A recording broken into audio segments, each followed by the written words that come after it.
안녕하세요. 유튜브 채널 미국 주식 이슈워치입니다. 오늘은 거대 IT 기업이죠. IBM에 대해서 정말 깊이 한번 파고들어보는 시간을 갖겠습니다. 네, 안녕하세요. 저희가 좀 조사를 해보니까요. IBM이 예전에 그 전통적인 IT 기업 이미지에서 벗어나서 이제 하이브리드 클라우드, 그리고 인공지능, AI 중심으로 굉장히 빠르게 변화를 시도하고 있더라고요. 맞습니다. IBM의 변신, 이게 뭐 IT 업계 전체가 정말 주목하고 있는 그런 큰 사건이죠. 그렇죠. 뭐 수십 년 동안엔 사실 안정적이긴 했지만 성장은 좀 정체된 약간 그런 공룡 이미지가 강했잖아요. 네, 맞아요. 딱 그런 느낌이었죠. 근데 이제 레드햇 인수라던가 또 카인드렐 분사 같은 상당히 과감한 조치들을 통해서 체질 개선에 나선 모습입니다. 맞습니다. 그래서 이 거대한 전환이 과연 성공할 수 있을지, 그 핵심 전략은 뭐고, 또 기회 요인은 어떤 게 있는지, 그리고 물론 내재된 위험 요인까지 오늘 아주 자세히 한번 살펴보겠습니다. 네.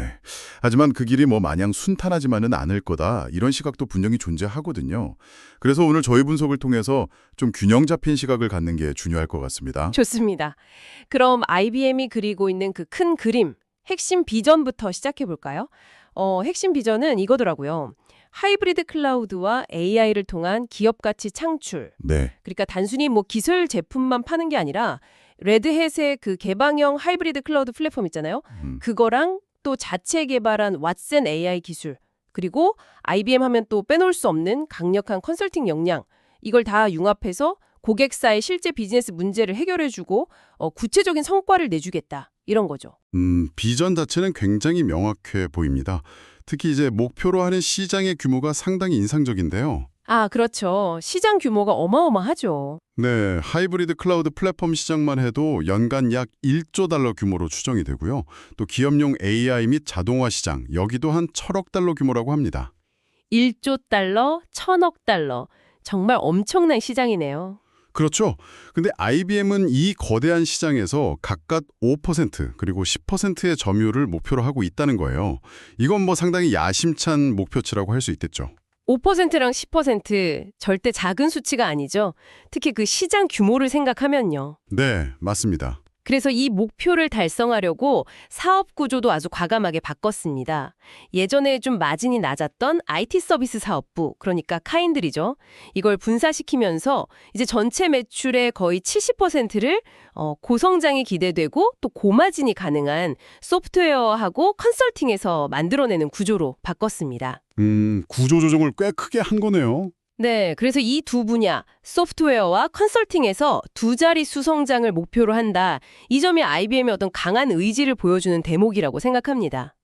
특히 2028년까지는 그 생성형 AI 플랫폼 있잖아요. 왓슨X.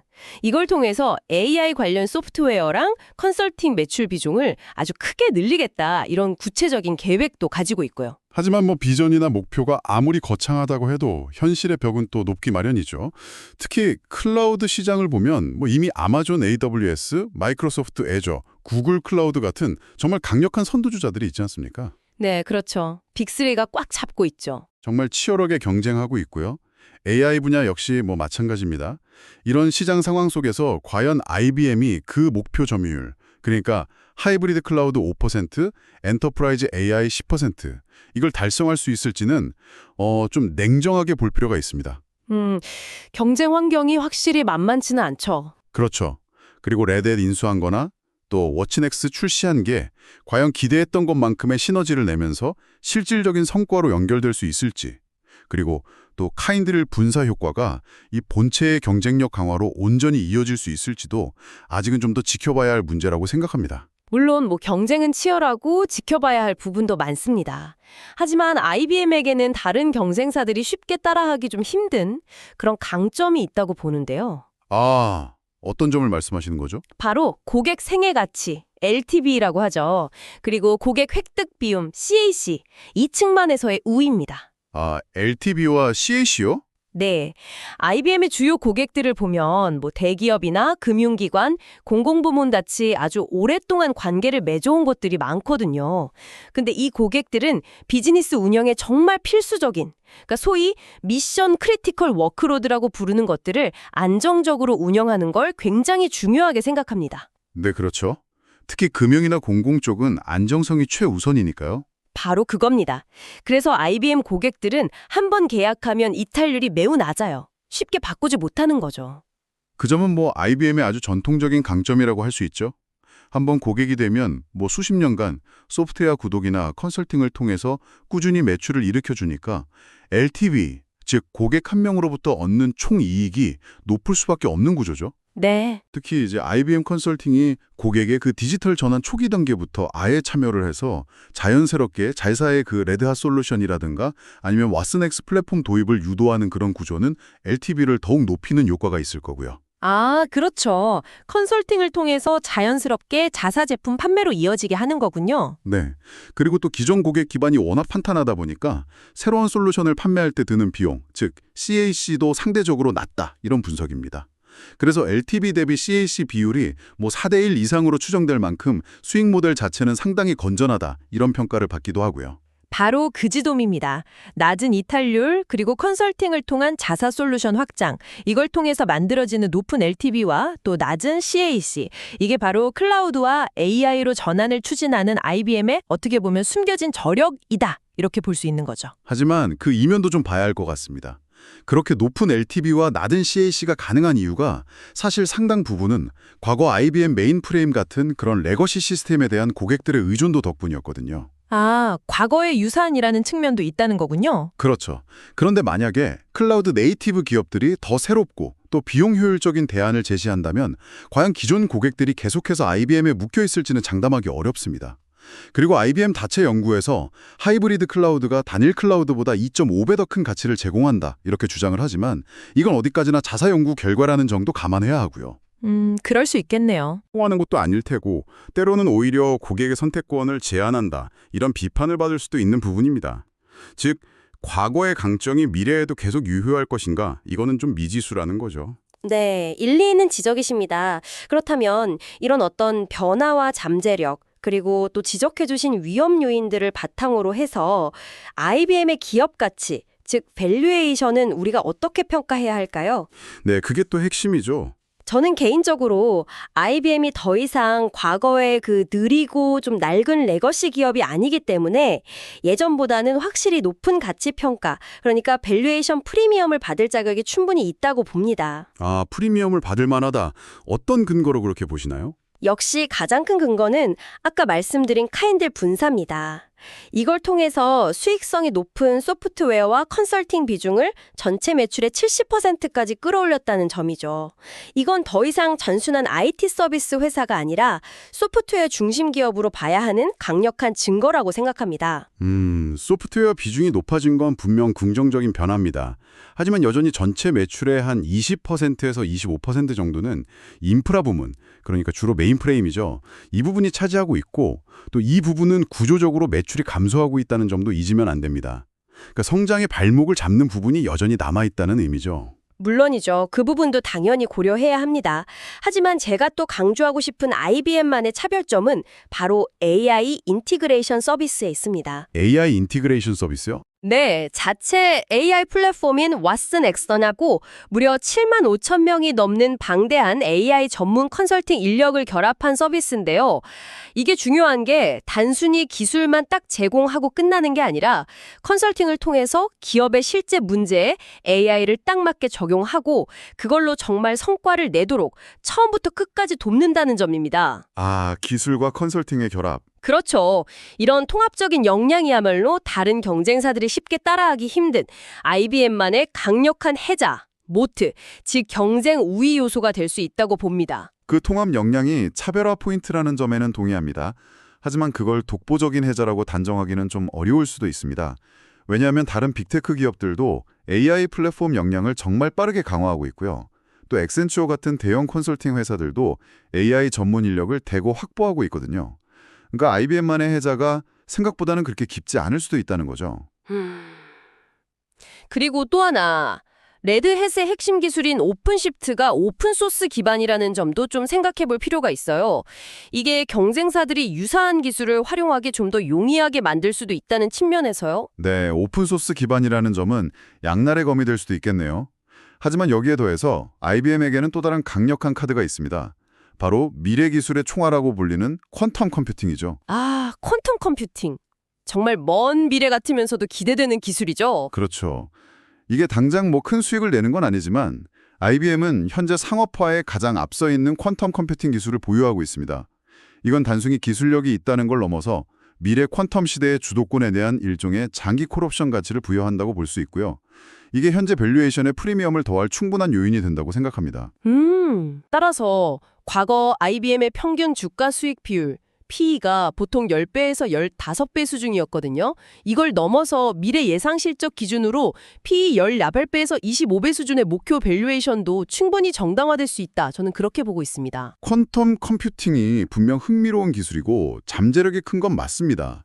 하지만 상업화까지 과연 얼마나 시간이 걸릴지 그 불확실성이 너무 크다는 게 문제죠. 이건 아직까지는 정말 옵션일 뿐입니다. 이 미래 가능성을 현재 가치에 과도하게 반영하는 것은 좀 위험할 수 있다는 생각입니다. 너무 앞서 나가는 해석일 수 있다. 네. 그리고 목표 PE를 18배에서 25배로 잡으셨는데 이게 과거 대비 높은 건 사실이지만 진짜 고성장 클라우드 기업들이 받는 PE 30배 이상과는 여전히 거리가 있습니다. 그리고 그 18배에서 25배라는 목표 달성조차 아직은 장담하기 어려운 상황이죠. 참고로 현재 IBM의 선행 PE가 약 24배 수준인 걸 감안하면 목표 범위 상단인 25배도 결코 낮은 수준은 아닙니다. 네. 물론 목표 달성 여부는 계속 지켜봐야겠죠. 하지만 실제로 이 하이브리드 클라우드와 AI 자산의 가치가 숫자로도 나타나고 있다는 점을 강조하고 싶습니다. 예를 들어서 2025년 1분기 실적 분석을 보면요. 이들 자산이 대략 한 2억 달러 이상의 추가 이익 창출에 기여한 것으로 나타났고요. 네, 그 부분은 긍정적인 시그널이죠. 그리고 특히 외대에서의 연간 반복 매출, ARR 증가세를 보면 이익의 지속 가능성도 보여주고 있습니다. 일부 분석에 따르면 이 무형자산의 가치만 아주 보수적으로 따져도 상당한 규모가 될 수 있다고 하고요. 그 가치 추산에 사용된 여러 가정들, 예를 들어서 특정 PE 배수를 얼마로 적용했는지, 또 이익 기여도를 몇 %로 추정했는지 이런 부분들이 다소 좀 낙관적일 수 있다는 점도 고려는 해야 합니다. 결국 밸류에이션 프리미엄을 시장이 정말로 인정해 주려면 지속적이고 또 가시적인 성과 증명이 계속해서 필요하다는 거죠. 네, 맞습니다. 성과로 증명해야죠. 자, 그럼 다음으로 넘어가서 자본 효율성하고 수익 구조를 한번 살펴보겠습니다. IBM은 아까 말씀드린 카인드릴 분사 같은 조치를 통해서 자산을 좀 가볍게 만들면서 자본 효율성을 높이려고 노력하고 있습니다. 네. 현재 자기자본 이익률, ROE라고 하죠. 그러니까 투입한 자기자본 대비 얼마나 이익을 내는지를 보여주는 지표인데 이게 지금 한 10%에서 15% 수준에서 움직이고 있습니다. 근데 저는 앞으로 고마진 소프트웨어, 즉 레드햇이나 왓슨엑스 같은 것들의 매출 비중이 계속 늘어나면 장기적으로는 ROE 20% 이상도 가능할 잠재력이 충분히 있다고 봅니다.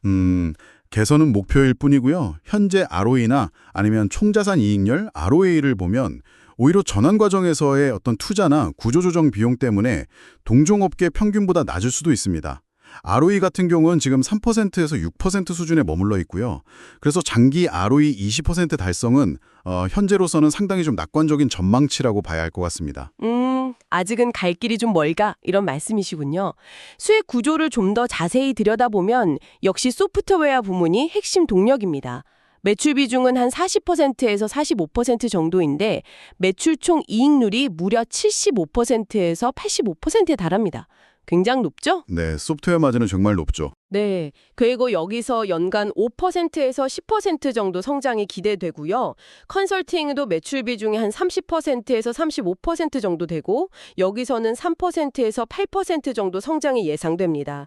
반면에 아까 지적해 주신 인프라 부문은 비중이 20%에서 25%로 줄었고 여기서는 성장률이 0%에서 마이너스 5% 정도로 역성장이 예상되고 있습니다. 바로 그 점입니다. 소프트웨어 비중이 늘어난 건 분명 긍정적이지만 여전히 전체 매출의 거의 4분의 1 가까이를 차지하는 인프라 부문의 역성장이 전체 성장을 계속 갉아먹는 요인이 될 수 있다는 거죠. 네, 그건 리스크 요인이 맞습니다. 하지만 이 소프트웨어 비즈니스의 진짜 매력은 바로 높은 영업 레버리지 효과에 있다고 생각합니다. 아, 영업 레버리지 효과요? 네, 이게 뭐냐면 초기 개발 비용 같은 고정비 부담은 크지만 일단 플랫폼이 딱 구축되고 나면 사용자가 늘어나도 추가적으로 드는 비용은 상대적으로 적기 때문에 매출이 늘어날 때 이익은 훨씬 더 큰 폭으로 증가라는 구조를 말하는 거거든요. 네, 그렇죠.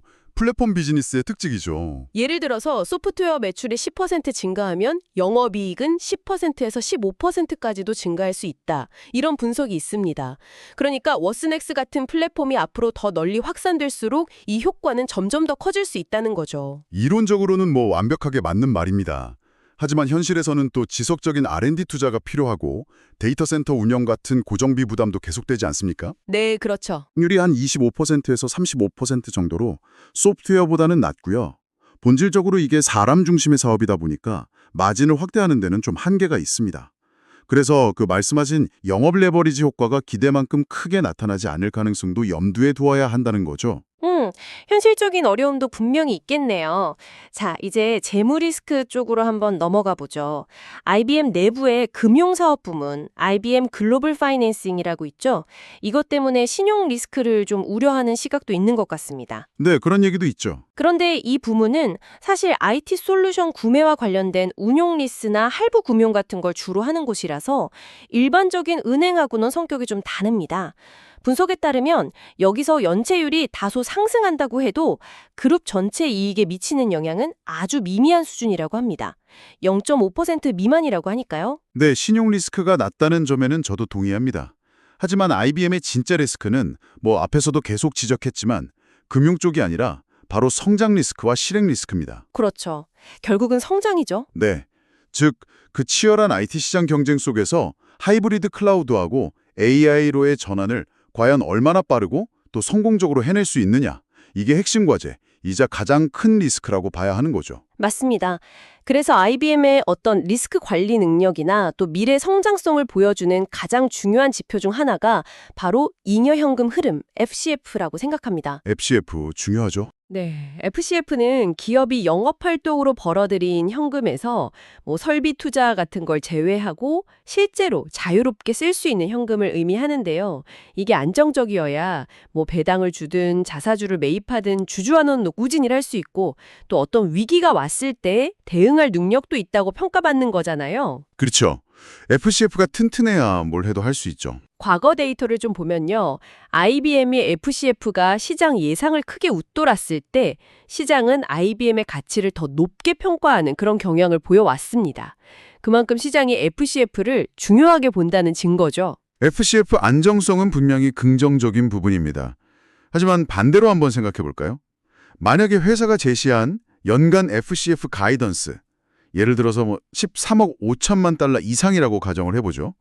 이걸 10% 이상 밑돌게 된다면, 즉 90% 이하로 나온다면 어떨까요? 아, 그러면 좀 실망감이 크겠죠. 그렇죠. 일부 분석에 따르면 이럴 경우에는 주주환원 정책에 대한 불확실성이 확 커지면서 주가가 15%에서 20%까지도 하락할 수 있다. 이런 시나리오도 있습니다. 꽤 큰 폭의 하락 가능성이네요. 네. 그리고 현재 IBM의 FCF 대비 시가총액 비율, 이걸 FCF yield라고 하죠. 이게 대략 한 6.5% 정도로 추정되는데 이게 높다는 것은 어떻게 보면 저평가 신호일 수도 있지만 동시에 시장이 아직 IBM의 성장성에 대해서는 여전히 물음표를 가지고 있다는 의미이기도 합니다. 마이크로소프트 같은 고성장 기업들, 거기는 FCF yield가 뭐 2.5% 정도밖에 안 되거든요. 이 PE 격차도 여전히 크고요. FCF 안정성만으로는 이 격차를 메우기는 어렵다는 거죠. 성장성에 대한 의구심이 아직 남아있다. 그렇군요. 그럼 최근 실적하고 단기 전망을 통해서 현재 상황을 좀 더 구체적으로 한번 점검해 보도록 하죠. 2025년 1분기 실적을 보면요. 일단 시장 예상을 웃돌면서 IBM의 전환 전략이 효과를 내고 있다. 이런 긍정적인 신호를 보냈습니다. 네, 1분기 실적은 괜찮았죠? 특히 핵심인 소프트웨어 매출이 고정 환율 기준으로 9%나 성장했고요. 연간 반복 매출 ARR은 11% 증가하면서 안정적인 수익 기반이 강화되고 있다는 걸 보여줬습니다. 그리고 레드햇의 예약, 그러니까 부킹스 성장세도 상당히 좋았고요. 뭐 표면적으로는 괜찮아 보이는데 세부적으로 좀 뜯어보면 우려 요인도 없지는 않습니다. 예를 들어서 컨설팅 매출은 성장이 거의 정체됐고요. 인프라 매출은 메인프림 제품 주기의 후반부 영향 때문에 4% 감소했습니다. 아, 컨설팅 정체랑 인프라 감소는 좀 아쉽네요. 네, 물론 소프트웨어 성장이 이걸 상쇄하긴 했지만 컨설팅 시장의 불확실성이라던가 또 메인프림 주기에 따른 실적 변동성, 이런 것들은 여전히 리스크 요인으로 남아있다고 봐야 합니다. 특히 2분기 같은 경우는 신규 메인프레임 출시 직전의 어떤 공백기라서 인프라 매출 감소 폭이 더 커질 수도 있다 이런 예상도 나오고 있거든요. 예상 마이너스 5%에서 마이너스 7%? 2분기 실적 가이던스는 어떻게 보고 계신가요? 회사 측에서 제시한 범위가 한 16억 달러에서 16.7억 달러 정도인데 이 범위 내에서 안정적으로 달성하는 것은 가능할 것으로 보입니다. 그리고 소프트웨어하고 컨설팅 쪽 마진 개선세가 계속 이어지면서 전체적인 수익성도 1분기보다는 좀 더 나아질 것으로 예상되고요. 예상 영업이익률 23.9%에서 24.4%? 2분기 총 매출 가이던스 달성 자체는 뭐 가능해 보입니다. 하지만 그 내용이 중요하겠죠. 인프라 부진을 소프트웨어와 컨설팅이 얼마나 잘 만회하는지, 특히 소프트웨어 성장률이 시장 기대치, 예를 들면 한 8%에서 10% 이상 이 정도를 충족시켜 주는지가 관건이 될 겁니다. 그리고 최근에 인수한 해시코브의 시너지 효과라던가 아니면 AI 관련해서 뭔가 큰 규모의 계약 소식 같은 긍정적인 뉴스가 없다면 가이던스 상단을 넘어서는 서프라이즈 실적을 기대하기는 좀 어려울 수도 있습니다. 결국은 마진 개선도 중요하지만 매출 성장, 즉 탑라인 성장이 같이 가줘야 한다는 거죠. 네, 그렇죠. 탑라인 성장이 뒷받침되어야 의미가 있죠. 자, 그럼 2분기 실적 결과에 따라서 주가가 어떻게 움직일지 시나리오 분석도 한번 해볼 수 있겠네요. 만약에 소프트웨어 성장률이 한 8%에서 10% 수준을 잘 유지하고 회사가 제시한 가이던스를 충족하는 이런 기본적인 시나리오, 베이스 케이스만 나와줘도 마진 개선이나 견주한 현금 흐름 덕분에 주가는 현재 대비해서 한 10% 내외, 구체적으로는 8%에서 19% 정도 상승할 발행성이 있다고 봅니다. 목표 주가로는 한 195에서 215 정도까지 볼 수 있겠네요. 반대로 만약 소프트웨어 성장률이 기대에 못 미쳐서 7% 미만으로 둔화되고 또 AI 계약 실적마저 부진한 그런 부정적인 시나리오, 배열 케이스가 현실화된다면 어떻게 될까요? 그러면 차세대 메인프레임 Z17 출시에 대한 기대감까지 꺾이면서 성장 스토리가 훼손될 수 있습니다. 이 경우에는 주가가 한 6%에서 14% 정도 하락할 위험도 있습니다. 목표 주가로는 155에서 170선까지도 밀릴 수 있다는 거죠. 가장 좋은 시나리오, 불 케이스는 어떨까요?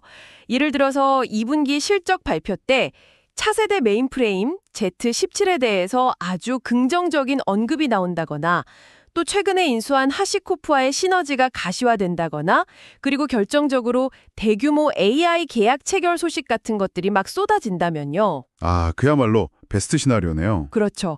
그렇게 되면 매출 가이던스를 초과 달성하고 FCF도 예상을 뛰어넘어서 2.2억 달러 상회 2025년 연간 전망치까지 상향 조정될 수 있습니다. 이럴 경우에는 주가가 무려 28%에서 39%까지도 급증할 잠재력이 있다고 봅니다. 목표 주가로는 230에서 250달러까지도 가능할 수 있다는 거죠.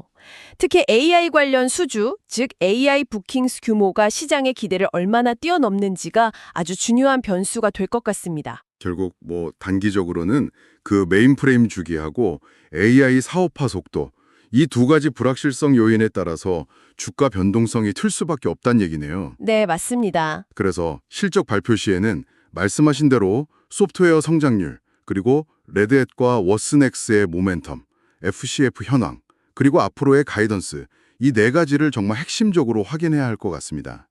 만약에 예상치를 크게 밑도는 결과가 나온다면 매도 관점으로 전환을 고려해야 할 거고 반대로 크게 웃돈다면 매수 관점을 더 강화하는 그런 대응 전략이 필요하겠죠. 그렇죠. 옵션 시장이 예상하는 단기 변동폭이 대략 플러스 마이너스 2에서 3% 내외로 추정되지만 최근 사례들을 보면 실적 발표 후에 주가가 이 범위를 훨씬 넘어서 움직이는 경우도 많았거든요. 특히 소프트웨어 성장률이 부진했을 때는 마이너스 5% 이상 급락하는 경우도 있었으니까 이런 가능성도 염두에 두고 대응해야 합니다. 네, 아주 중요한 포인트입니다. 자, 그럼 이제 마지막으로 좀 더 긴 호흡에서 IBM의 장기적인 기회와 리스크를 한번 조망해 보겠습니다. 기회 시나리오부터 보면 정말 상당히 매력적입니다. 어떤 기회들이 있을까요? 만약에 IBM이 그 왓슨엑스 플랫폼으로 기업용 생성형 AI 시장에서 20% 이상의 점유율을 확보하고 동시에 퀀텀 컴퓨팅이 앞으로 한 3년 안에 상업화 초기 단계에 진입하는 데 성공한다면 와, 20% 점유율의 퀀텀 상용화 초기 진입이라 정말 큰 변화인데요. 그렇죠. 이렇게 되면 IBM에 공략할 수 있는 전체 시장 크기, 즉 템 자체가 지금보다 3배 이상 커질 수 있고요. 약 플러스 3조 달러, 연평균 성장률도 현재의 한 자릿수 중반 수준에서 후반, 그러니까 8%에서 10% 이상으로 가속화될 수 있습니다. 성장률이 2배 가까이 뛰는 거네요. 네, 이건 단순히 실적이 좋아지는 걸 넘어서 IBM이란 기업 자체를 미래 기술을 선도하는 기업으로 완전히 재평가하게 만들 수 있습니다. 그렇게 되면 PE 멀티플이 대폭 확장될 가능성이 크고요. 또 고마진 AI나 퀀텀 관련 수익이 늘어나면서 FCF도 구조력으로 개선될 겁니다. 이런 요인들이 다 합쳐지면 주가 상승 잠재력이 현재 대비해서 50%에서 75% 이상까지도 가능할 수 있다. 이런 분석입니다. 50%에서 70% 상승이라 엄청난데요? 특히 퀀텀 컴퓨팅은 아직까지 현재 밸류에이션에 제대로 반영되지 않은 말 그대로 숨겨진 옵션 가치라고 볼 수 있습니다. 그래서 리스크 조정 할인율 RADR을 적용한 DCF 모델 분석 같은 걸 해봐도 현재 주가 대비해서 20%에서 35% 정도의 상승 여력이 있다는 결과가 나오기도 하고요. 장기적으로 보면 하방은 어느 정도 막혀 있고 상방은 크게 열려 있는 상당히 매력적인 투자 대상이 될 수 있다는 거죠. 그래서 매수 의견이 차당하다고 봅니다. 하지만 반대로 최악의 리스크 시나리오도 우리가 무시할 수는 없습니다. 예를 들어서 글로벌 경기가 예상치 못하게 침체되면서 기업들의 IT 예산이 전반적으로 10% 이상 삭감되고 동시에 야심차게 내놓은 왓슨X가 시장의 기대에 못 미쳐서 AI 관련 매출 성장이 예상보다 50%나 지연된다면 어떻게 될까요? 생각만 해도 끔찍한 시나리오인데요. 그렇죠. 이렇게 되면 IBM의 주력 사업인 컨설팅과 소프트웨어 매출이 3%에서 5% 정도 감소할 수 있고요. AI 및 데이터 플랫폼 성장률은 10%포인트 이상 둔화될 겁니다. 이건 결국 연간 순이익이 15%에서 20%까지 급감하는 결과로 이어질 수 있고요. 순이익 20% 급감이면 충격이 크겠네요. 네, 이렇게 되면 시장은 이걸 턴어라운드 실패로 인식할 가능성이 매우 높습니다. 그렇게 되면 당연히 멀티플 디스카운트를 받게 될 거고 주가가 35%에서 45%까지도 폭락할 수 있다는 시나리오입니다. 특히 IBM의 현재 주가에는 이미 AI 전환 성공에 대한 기대치가 상당 부분 반영되어 있기 때문에 만약 이 기대가 무너질 경우에는 그 타격이 매우 클 수 있다는 점을 명심해야 합니다. 기대가 큰 만큼 실망도 클 수 있다. 맞습니다.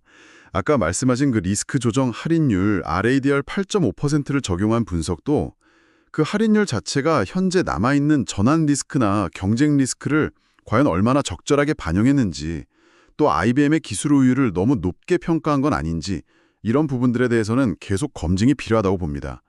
전환 리스크가 아직 완전히 해소되지 않았다는 점을 고려하면 어쩌면 더 높은 할인율이 필요할 수도 있고요. 네, 그렇군요.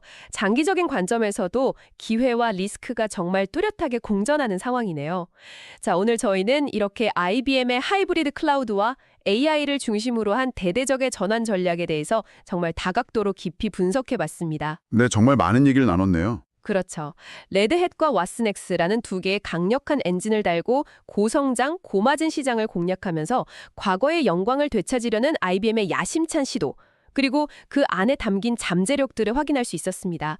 또 안정적인 현금 흐름과 높은 배당 같은 전통적인 매력, 그리고 퀀텀 컴퓨팅이라는 미래 옵션까지 분명 매력적인 부분들이 많습니다. 하지만 동시에 여전히 부담으로 남아있는 레거시 사업의 무게, 또 아마존, 마이크로소프트, 구글 같은 강력한 경쟁자들과 벌여야 하는 정말 힘겨운 싸움, 예측하기 어려운 매크로 환경 변화 같은 외부 변수들, 그리고 무엇보다도 이 거대한 전환 전략을 성공적으로 실행해야 한다는 아주 무거운 과제 또한 안고 있다는 점을 잊어서는 안 됩니다. 맞습니다. 턴어라운드 과정에서는 필연적으로 변동성이 따를 수밖에 없고요.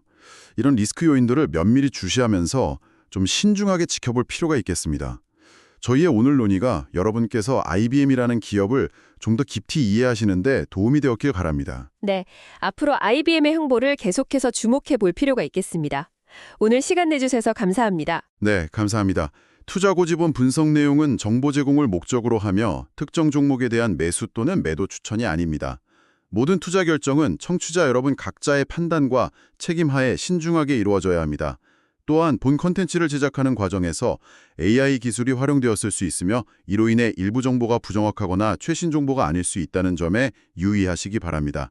최종 투자 결정 전에는 반드시 추가적인 정보 확인과 전문가와의 상담을 권유드립니다.